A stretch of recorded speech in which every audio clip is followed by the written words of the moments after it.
So the issue that you had with now, I'm sort of paraphrasing here, and correct me if I'm incorrect in this, is one of them was over the issue of gay rights and whether now should make that a part of their platform.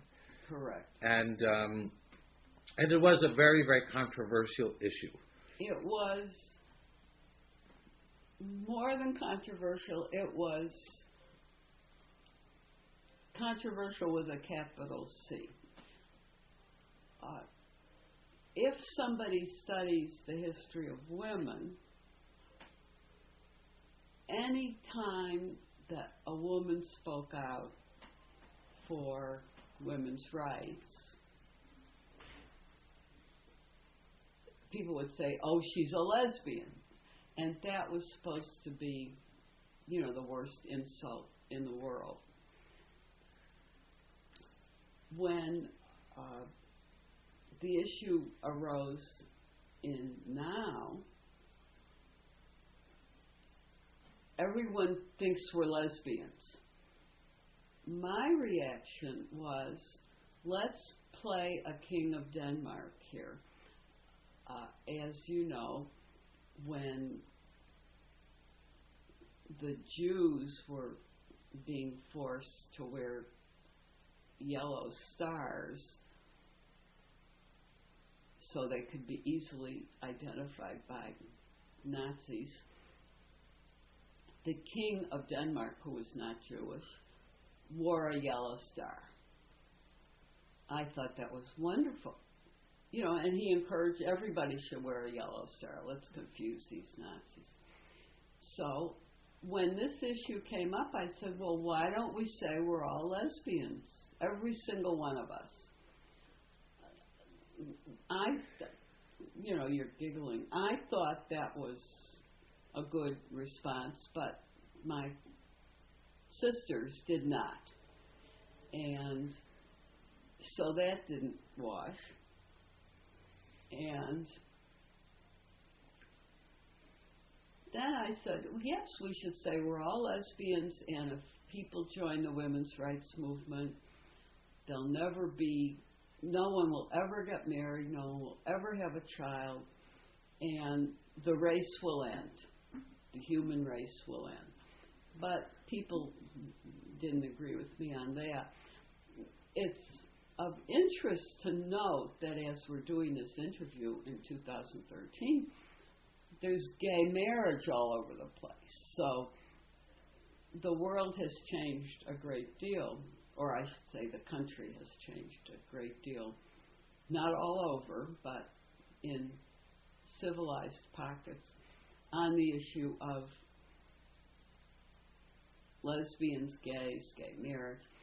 I never thought gay marriage was the big issue. I thought it should be employment discrimination and housing discrimination, but nobody asked me, or nobody took my advice. So why was now wanted to be accepted? Little did they know in the late 60s and early 70s, saying your daughter should have the same opportunity as your son, it was not going to be accepted anyway. And they felt, or it was felt, that this would just be a very controversial and put us out of the mainstream, as did the issue of abortion. There was a faction in now that felt we shouldn't come out in favor of legal abortion because it would discourage people from joining now. As a matter of fact, I can't say a large number. We didn't have a large number in National Now, but a sizable faction quit now and formed something called WEAL, Women's Equity Action League, which was going to concentrate on education and employment and not legal abortion. So I think the two hot-button issues in the early days of now were gay rights and abortion. And Now, I think that some of the people in now were homophobic because everybody's, there was so much homophobia. And one speaks now to gay people who are out to their employers, are out to their families. In those days, gay people were in the closet. They were terrified of being identified. So there was a lot of homophobia. Why I was not homophobic, you didn't ask me that. I don't think I was ever homophobic. Why that? I don't think I had to work on it. I have worked very hard over the decades as a white person, as a person not of color, on racial attitudes and stereotypes which I've had. And when I notice some stereotypic behavior on my part, I correct it, or I try to correct it. And I have walked off of television shows because someone made a horrible racist statement and the moderator didn't say anything. So, and I'm always hooked up, these little microphones. So, you didn't ask me, but I have worked over the years on racial stereotypes in my mind. I think as far as homophobia, I never really had to work very hard on it. And I never considered being non-gay any better than being gay. So. What do you wish you had known before you began the practice of law? What's the question? Is there something that you wish you had known before you began the practice of law? I'd like to convert that question. Is there something you wish you had known before you got involved in discrimination law? Is that okay? That's great. Well, one thing we started out this interview, I was telling you how we made so much change in a few decades. And I believe that. But one of the things I wish I had known was that change doesn't happen overnight, and that we should all be much more patient. I somehow felt once we enunciated there's no such thing as a male brain or a female brain, and of course women should get into medical school, they'll be just as good doctors as men. Once we said all this, everyone would realize it was the true word, and it would happen overnight. So there are some changes on the gender front that still haven't been made. But now I realize that I have to be patient, and I'm 75. I plan to live another 75 years. So I want to see all this happen. But patience is required. People are still, I think, raising their children with gender role stereotypes. I've had, not too long ago, and they definitely want to find me in Wegmans or in the post office or on Warren Street or in an airplane to tell me this. You know, Karen, boys and girls are different. Indeed, say I. And someone said to me not so long ago, my 2.5-year-old daughter likes princess costumes, likes wearing pink tutus and carrying a wand and wearing a princess crown and so on. To which I'm such a smart aleck. I say, and does she go shopping for herself? How did she get these outfits? So that kind of ends the conversation. But people, I feel, and this is an example of discrimination or prejudice against men, people are more tolerant in 2013 or more accepting of females who want to do things that were previously male things, be a lawyer, be a doctor, be an executive, be a dean, be a professor. What still freaks out a lot of parents is a little son who doesn't want to play his expected role.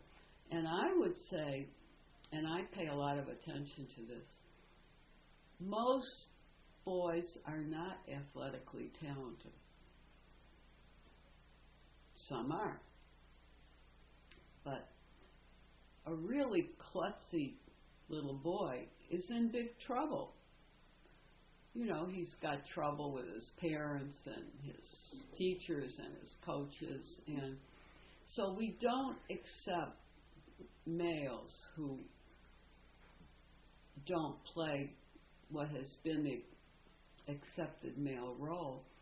And, I've heard things like at preschool or in the sandbox or playground or something, if somebody starts punching a girl or takes away her toys or something, what she's instructed to do is to find a responsible adult and report this.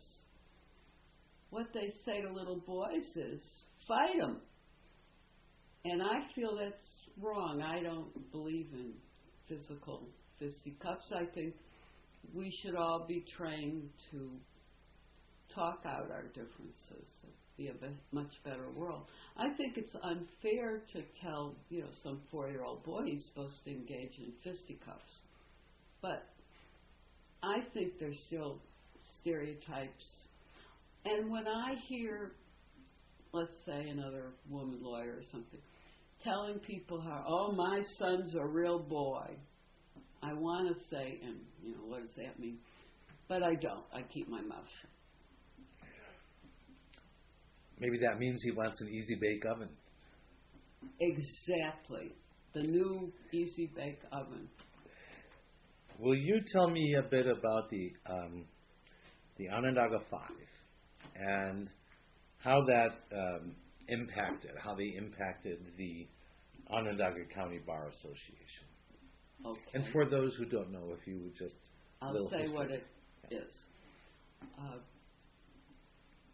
We formed a women's bar association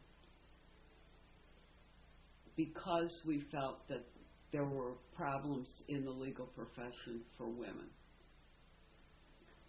And so we had a women's bar association, and we had to pick and choose which issues we would deal with. And incidentally, some of the few women lawyers that were around when we formed the Women's Bar Association, we started meeting in 1974. Took about 3 years to get organized. But some of the women wouldn't join because they felt the men will think, we're not real lawyers. But of the ones that joined. And we quickly recognized that the Onondaga County Bar Association had all male officers and had an all-male board, had no women on the board. And we also noted that they met in a facility that was a private club that did not allow women as members. So we asked to be on the agenda of the Onondaga County Bar Association, and there were 5 of us. The Honorable Minna Buck, the Honorable Karen Uplinger,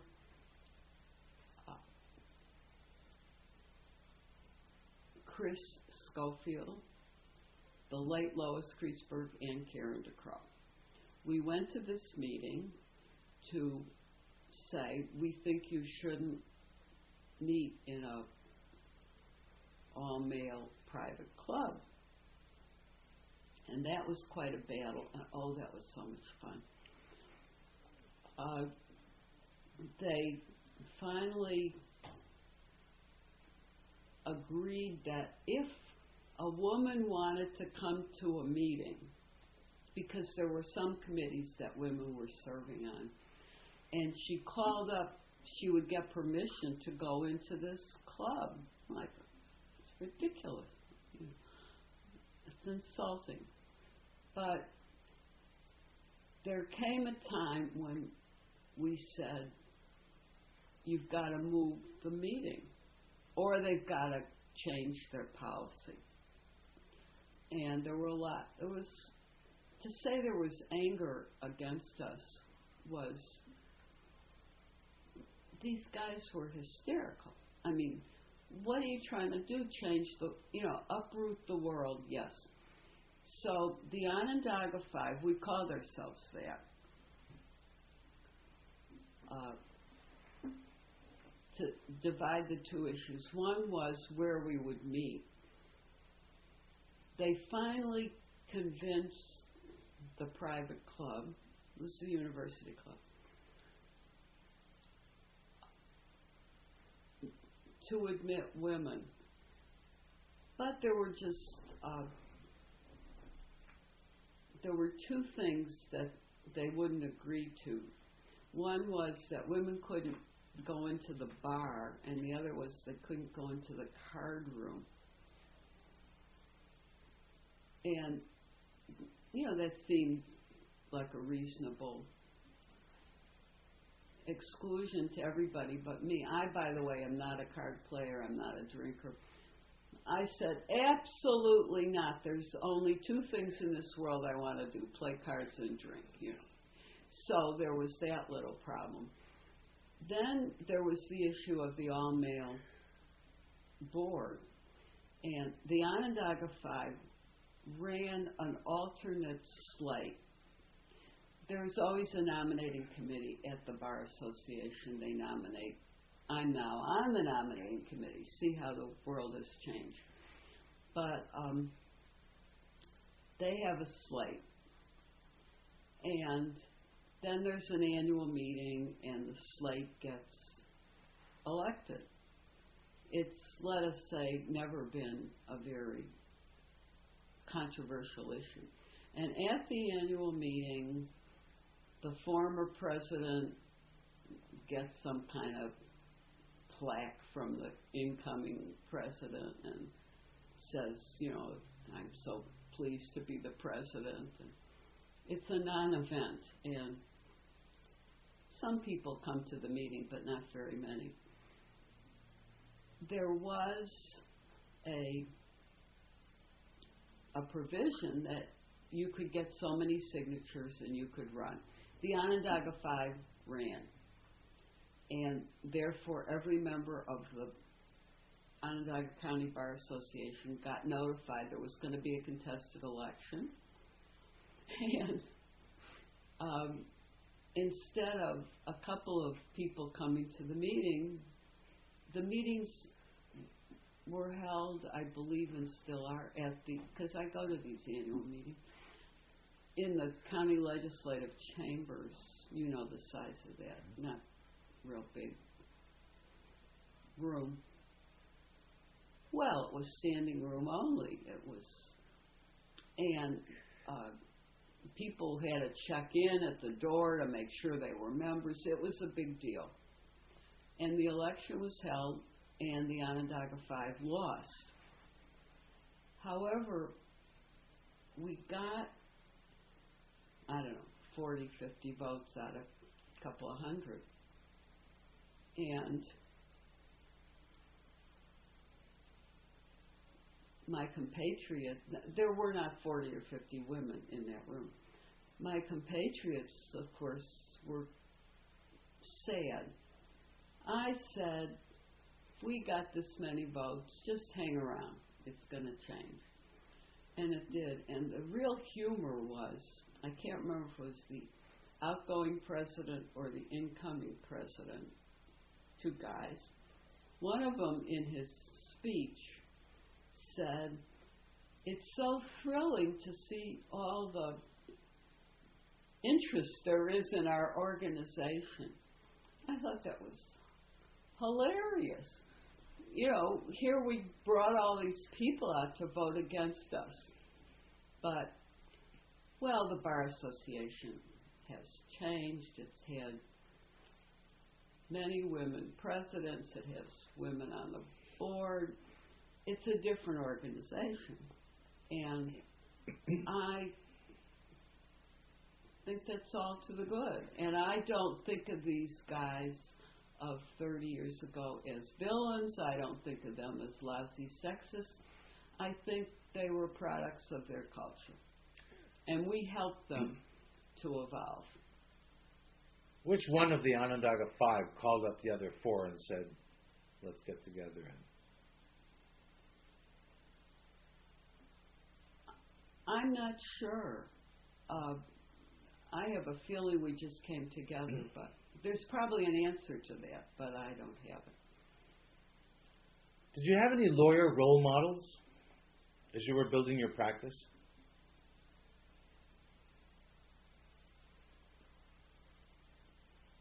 That doesn't mean it has to be female, of course. Just someone who is also perhaps a champion of...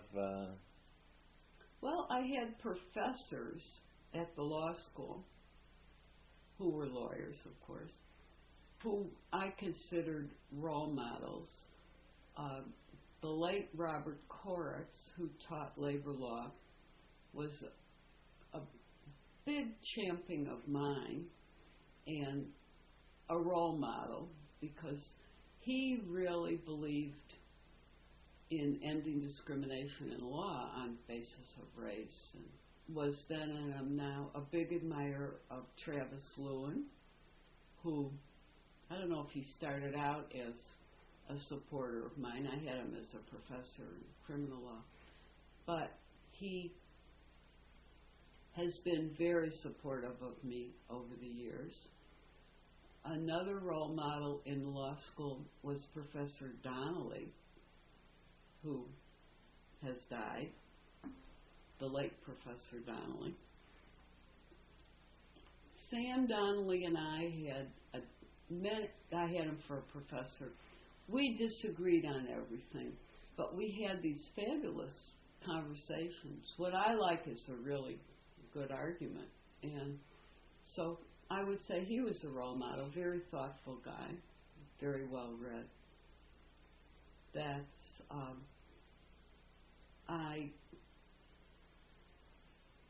I don't know if the name Eleanor Holmes Norton means anything to you. She was head of the Equal Employment Opportunity Commission. She was a role model to me. My role models among women were Susan B. Anthony, Elizabeth Cady Stanton, Matilda Jocelyn Gage. Betty Friedan, the late Betty Friedan, was a major role model of mine, although we disagreed violently on the issue of gay rights. Because I felt, well, she wrote The Feminine Mystique. She started now. She was, I felt, in the 20th century as important a figure as Freud. She really changed the world. So she was a big role model, or a major role model of mine. Would you tell me about at least a couple of your most challenging cases that you have had in your career? There have been dozens and dozens. So I will have to just pull out. It's the one that comes to mind first. Well, I'm asked this question a lot. Are you familiar with the changing room case? Yes. Okay. Maybe everyone watching this isn't. Yeah, tell me. There was a practice throughout the United States that connected to women's bathrooms. There were nurseries to change the diapers of babies. And there were no such facilities in conjunction with men's restrooms. I became aware of this. And there came a time when I was approached by a father's rights group.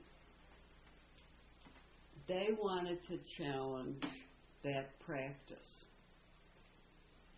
So we could start anywhere, but a good place to start was in a government facility.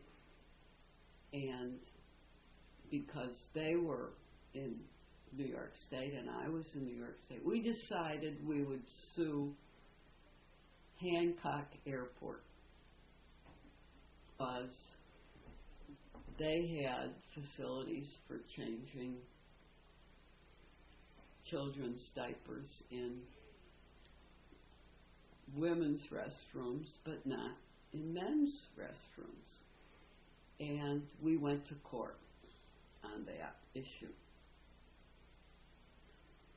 against the city of Syracuse and the Federal Aviation Agency and a whole list of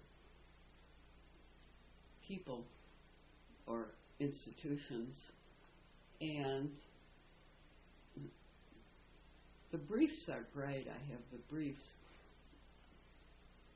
The claim in the briefs was this was discrimination against men because a man traveling with children had no place to take care of the children. This was discrimination against women because if, let's say, a husband and wife are sitting in the waiting room and the kid needs changing, the husband will read the newspaper and say, honey, you go, change. So it was an added burden on mothers or women. But I felt it was mainly discrimination or a problem for children because it doesn't matter so much what you tell children, it matters what they say. If children, male children, female children, notice that mom changes the diapers and dad doesn't, that's a message. Women take care of children. And when I grow up, that's going to be the situation. Well, that batted around for a long time. And we won. And we were given the option of having changing rooms in connection to the male restrooms at Hancock Airport, or to have a gender-neutral changing room. And they decided on a gender-neutral changing room. So we had this big press conference where and I mean big, this was in USA Today, it was in the New York Times, 2 babies were changed by their fathers. One was a fellow in the father's rights group and his child, and the other was opposing counsel who had fought me until he lost. And these kids are now 30 years older. But I have to say, and this spread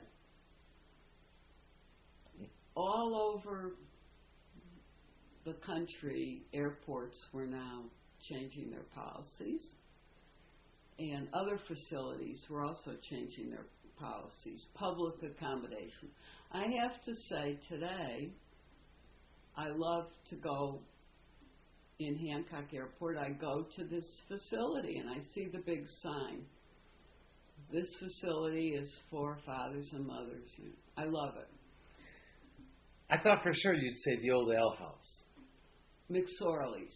Yeah. Okay, McSorley's. I mean, if that was one of the most challenging. Let's talk about, I mentioned earlier in this interview, I'm not a drinker, but I participated in integrating bars all over the place. One was at the Hotel Syracuse. The then Hotel Syracuse had a male-only. It wasn't a male-only bar. It was for men and escorted women, which is more insulting than no women at all. And we were busy trying to integrate bars all over the place, which I thought was really wonderful because I didn't care about bars.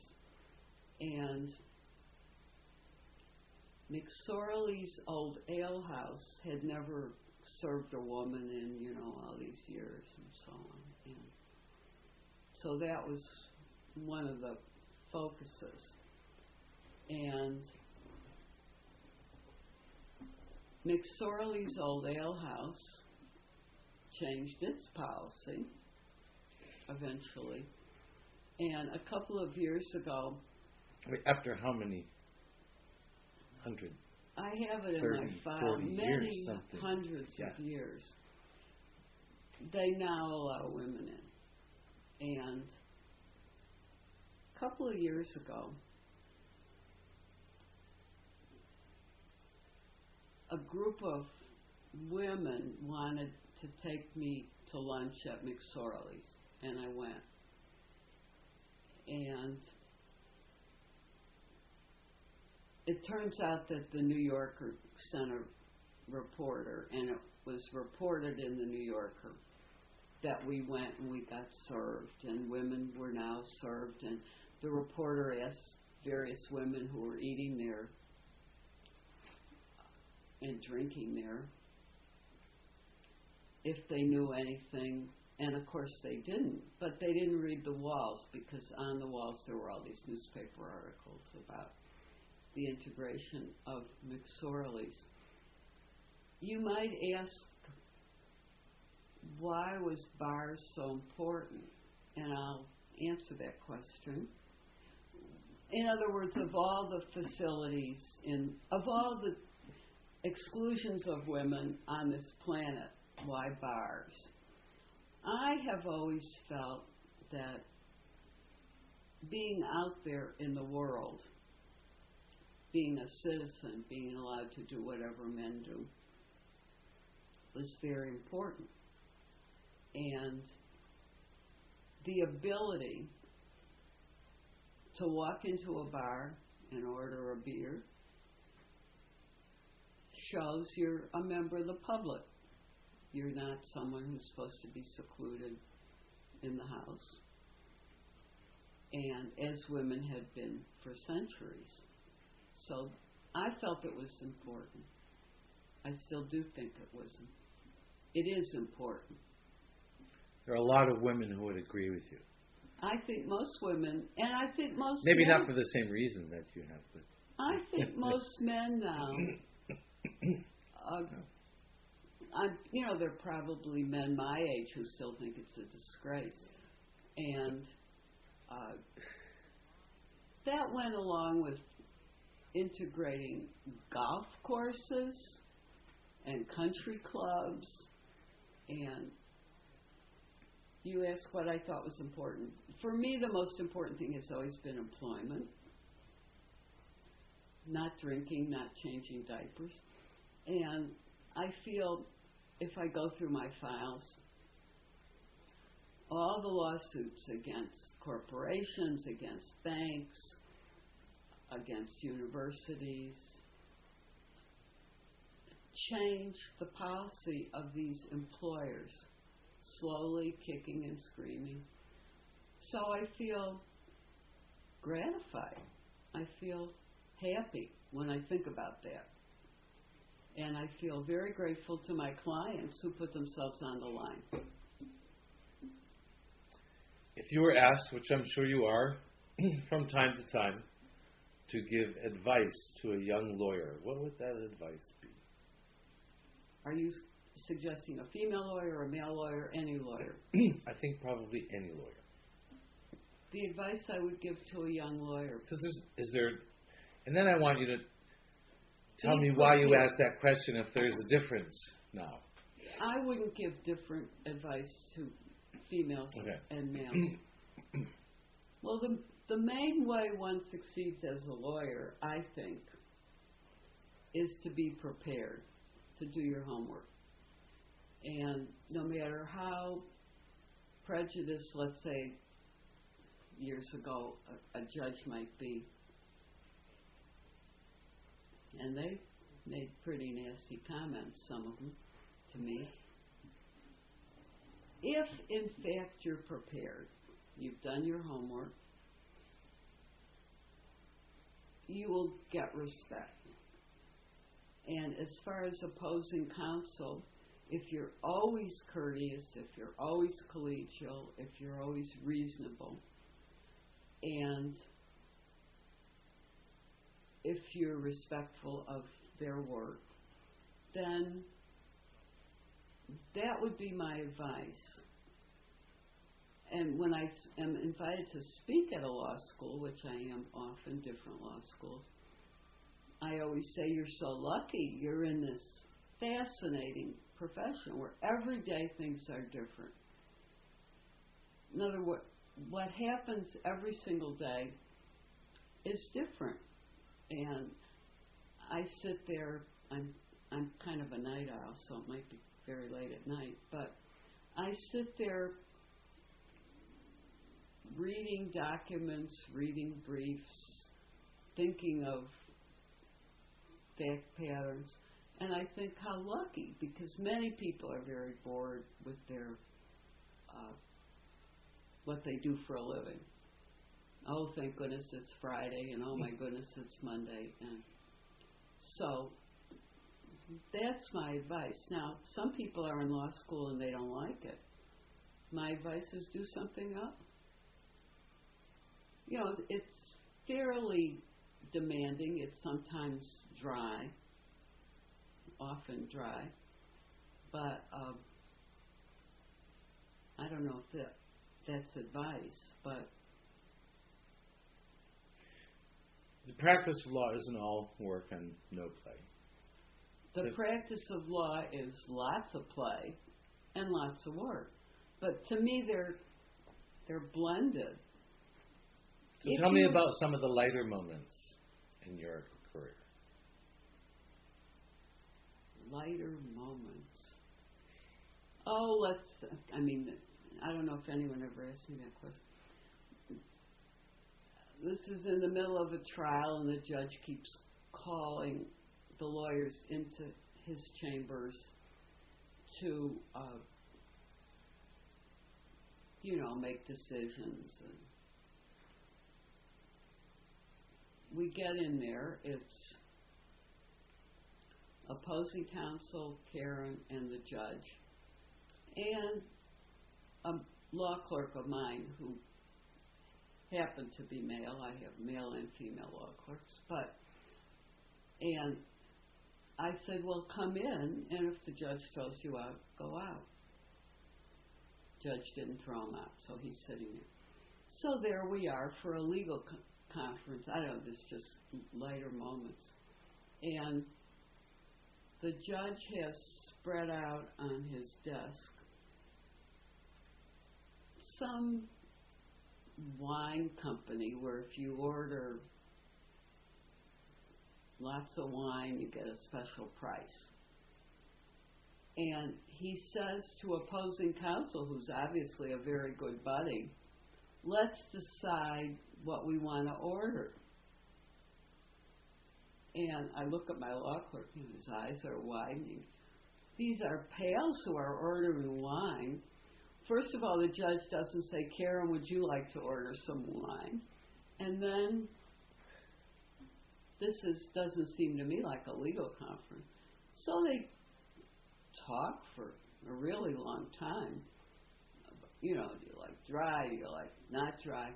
And they decide on their order. And then the judge asks this quick question, legal question that we're going to resolve in the privacy of chambers. So now we're on our way out to the courtroom. And my law clerk, that was disgusting. Why didn't you say something? Well, several reasons I didn't say something. One is I'm not going to endear myself to the judge by saying, why are we ordering wine, and I'm not included, I love wine, and all this stuff. I said also, they're so unconscious of the fact that they have a conflict of interest. It's his pal. We shouldn't be there. It's his, good friend. But I don't say anything. So that was the reason. That was a light moment. Another, I'm just thinking, light moments in court. There was a court date in Syracuse, and I was coming home the night before from New York City, and I don't know, the plane was canceled or something, some years back, light moments. And my plan was I'd go home and I'd dress like a lawyer and I'd go in there. But that was not possible. I go straight from the airport to court, and I'm wearing jeans and a sweatshirt or whatever I wear. And before we start, I think it was a motion. May I approach, or may we approach? I go up.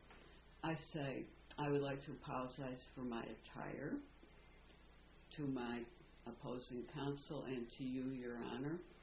And this is the reason. There was no alternative to just coming straight from the airport. And my attire is in no means a disrespect for the court. And the judge said, I think you look terrific. No, it was a nice moment. So then I thought, well, maybe I should always wear jeans and a sweatshirt. But well, what you wear is always, for a long time, was a topic of big discussion, particularly when you ran for mayor of Syracuse. Now, you I believe, were the first woman to run for mayor? 1969, I ran for mayor of Syracuse. It took until 4 years ago, 2009, for Syracuse to have a woman mayor. So, you have to be patient. I ran in 1969. I was the first woman to run for mayor in Syracuse. I was the first woman to run for mayor in New York State. And I was one of the first women to run for mayor in the United States. So I was big news. And a lot of that news, I noticed when I was doing research, was about what you were wearing. And a lot of the photographs I noticed in the newspaper were sort of full length. Got the whole outfit from the shoes to the hair. Right. And my attire was very much noted. By the way, I ran against two males. One was Lee Alexander, and one was Frank Gualtieri, who was the district attorney. They were both lawyers. I was a law student. And I lost. I got 1,223 votes. But really, I won that election because both of them are dead. So, and I'm alive and well. So, and one went to prison before he went to prison, and then he died. And then he got out, and then he died. And Frank Gualtieri died in Las Vegas, I don't know, under who knows what kind of circumstances. He might have been killed. But here I am, alive and well. The newspaper, there were two Syracuse newspapers at the time. The political reporter of the Post-Standard who died was Gus Bliven, who was ahead of his time. He reported on me as if I was a regular candidate, a regular person. Very excellent journalist. The reporter for the Herald Journal was Broman Roth, the late Broman Roth. And Broman Roth thought it was just a hoot that a woman was running. And he would do things like ask me my measurements. Oh, my goodness. And they would instruct the photographer to photograph me from the legs up. At that time, the attire for women was miniskirts. That was what I was wearing. And I was called the mini-skirted candidate. And you had asked me earlier what advantages I had in being president now. Let's talk about the advantage I had in running for mayor. I, by the way, expected to win, but I didn't. I was quite crushed at the time. But we debated constantly. I don't know if the candidates do that now, but the three of us debated sometimes 3 times a day at every church, at every organization.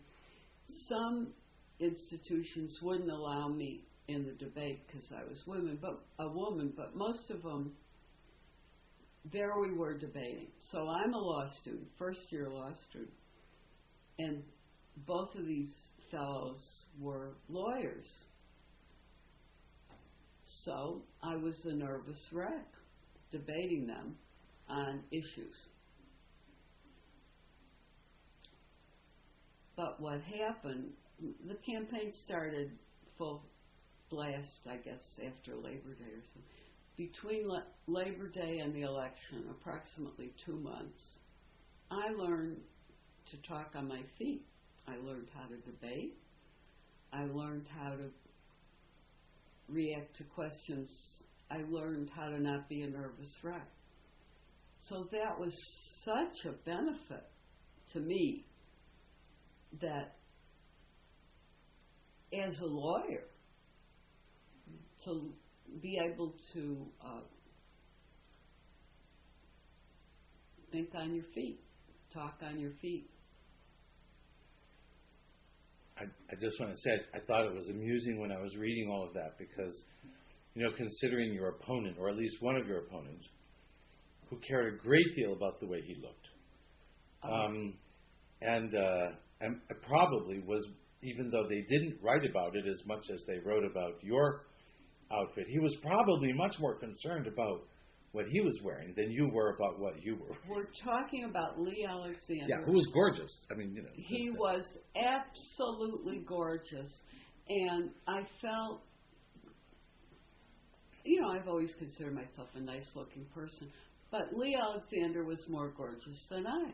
I felt, what a stroke of luck that I'm running against a guy who's better dressed, and yes, absolutely a very, very good-looking person and beautifully dressed. And they didn't write about his attire, and they didn't write about how he looked. He was probably jealous about that. That well could be. I have 2 final questions for you that are not on here. Do you remember, and if you do, can you tell me if it was any different from any other case, the first time that opposing counsel was another woman?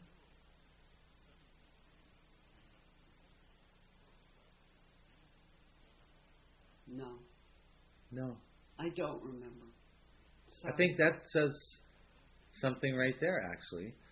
It was probably a while into your career I'm sure then, it was because a long time. I do remember, and that's not the answer to your question. I remember at some point a case where I'm female, opposing counsel's female, and the judge is female. And we did, we made a joke about that. because it was probably new for both of For everybody. everybody. Yes. And my last one, is a question that I should never ask in an oral history because it might have a yes or no. But knowing you, there might be something beyond Do you that. ever get a yes or no out of me? No, you get 20 minutes of talk. What's your question? You said that, if you knew of something before you, just take time and to be patient. And I'm hoping that doesn't mean that you're becoming complacent. Oh, I'm not complacent. And I also have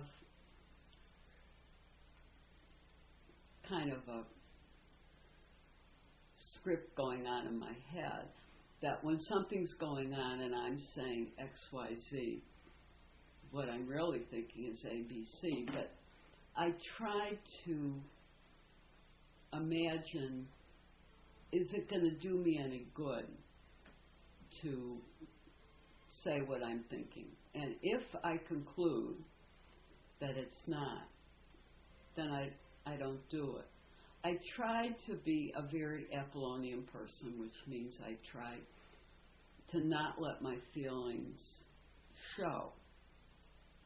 So I'm not complacent, I guess one would say emotionally, but in my behavior, I think I try to act rational and logical. I don't know if that's complacent. So it wasn't my last question, because now I have another one. Because you are so nice. You're so nice. We've had an experience where things didn't go exactly the way we had hoped at first, and you were so understanding. It wasn't anybody's fault. No, but very sweet. So I'm wondering... I'm so nice. Isn't that a nice thing? If there's a time... Yeah. Maybe, hopefully in the courtroom, if there was, but not... When you just, said what it was that was in your head that you just... Now, if someone had an audio tape of everything I've ever said, the answer would probably be she lost it. I have no memory of such a thing. I have a memory of thinking this is outrageous. Also, when I'm in a legal situation, the issue is not me, and the issue is not feminism, and the issue is not women's rights. The issue is not the history of women. The issue is, and nobody should be a lawyer unless, I don't think, they have this. The only thing you want is to win for your client by completely appropriate means. So, losing it, if the judge makes a big speech, wouldn't happen now, but do you want me to call you Miss DeCrow, or do you want me to call you Mrs. DeCrow, or do you want me to call you that funny name, Ms., that it's the magazine, isn't it, blah, blah, blah, then just ignore it. Don't, whatever, well, counselor would be all right, but anything you want to call me, Your Honor, that's because I want things to turn out well for my client, not for me, and I don't consider my political work in this world at odds with my legal work, but they're two parallel things. What are you working on right now? What am I working on right now? Well, it was published recently. The New York State Bar Association Journal published an article by me on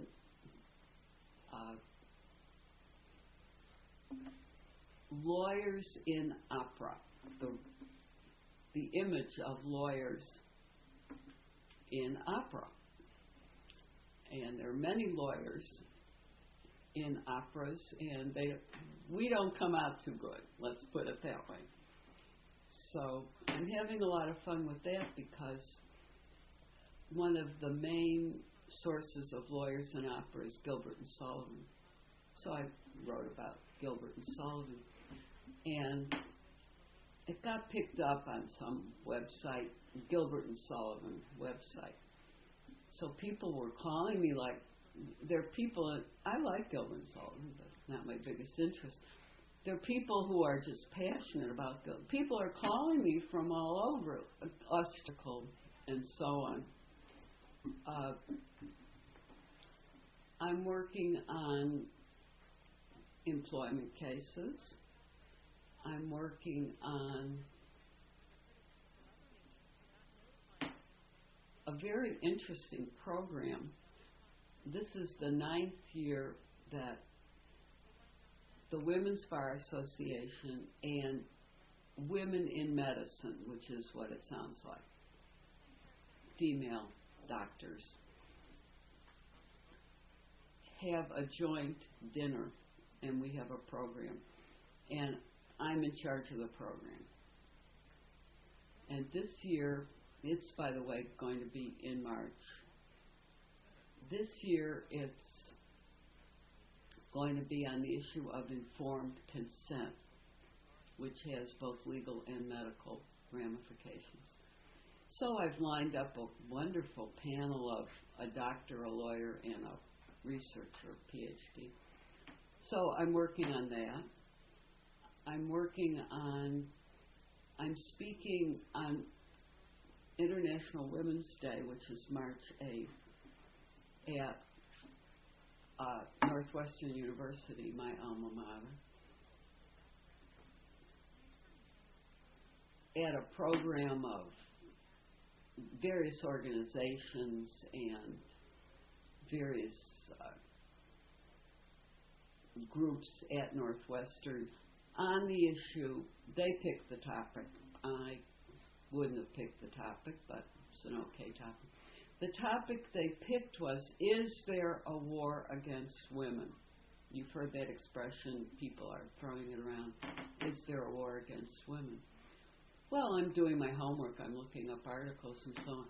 I would say off the top of my head, and I have till March 8th, but worldwide there sure is. There are places in this world where it's hideous to be a woman. Actually, it's not so great to be a man in many places in this world.